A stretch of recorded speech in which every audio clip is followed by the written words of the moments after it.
आज हम बात करेंगे गरुड़ पुराण के तीसरे अध्याय के बारे में।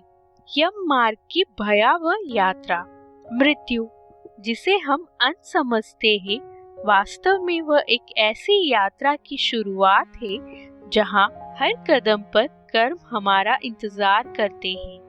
गरुड़ पुराण के तीसरे अध्याय में भगवान विष्णु गरुड़ को आत्मा की उस यात्रा का वर्णन करते हैं जिसे यम मार्ग कहा गया है। भगवान बताते हैं जब प्राणी की मृत्यु होती है तो यमदूत उसकी आत्मा को लेकर यमलोक की ओर प्रस्थान करते हैं। लेकिन ये मार्ग साधारण नहीं होता। ये यात्रा लगभग सैकड़ों योजन लंबी बताई गई है, जहां आत्मा को अनेक कठिन मार्गों से गुजरना पड़ता है। जो मनुष्य जीवन में धर्म, दया और सत्य का पालन करता है, उसके लिए यह मार्ग सरल और प्रकाशमय होता है। उसे देवदूत समान शक्तियां सहारा देती है। लेकिन जिसने अधर्म, छल, हिंसा और पाप किए हो, उसके लिए यही मार्ग भयावह बन जाता है।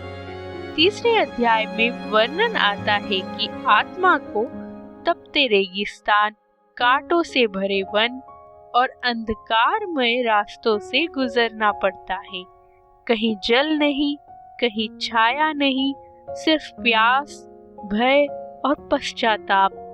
भगवान विष्णु गरुड़ से कहते हैं, हे गरुड़, उस समय आत्मा को सबसे अधिक दुख अपने किए हुए पापों का स्मरण कराता है।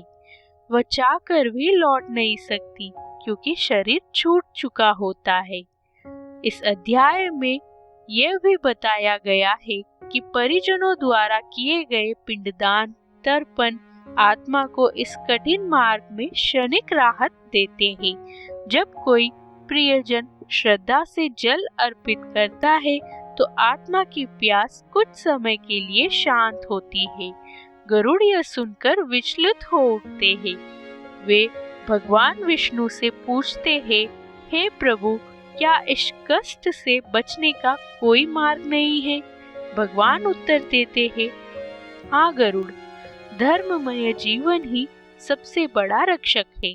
जो मनुष्य सत्य बोलता है, दया करता है, दान देता है और ईश्वर का स्मरण करता है, उसकी आत्मा इस मार्ग को बिना कष्ट पार कर लेती है। तीसरा अध्याय हमें भयभीत करने के लिए नहीं बल्कि जागृत करने के लिए है।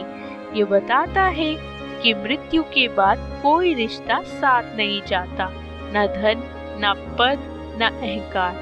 साथ जाता है तो केवल कर्म। इसलिए जब तक जीवन है उसे धर्म, करुणा और सत्कर्म से भर दो, क्योंकि अंत में यम मार्ग उतना ही सरल होगा जितना सरल हमारा जीवन रहा होगा।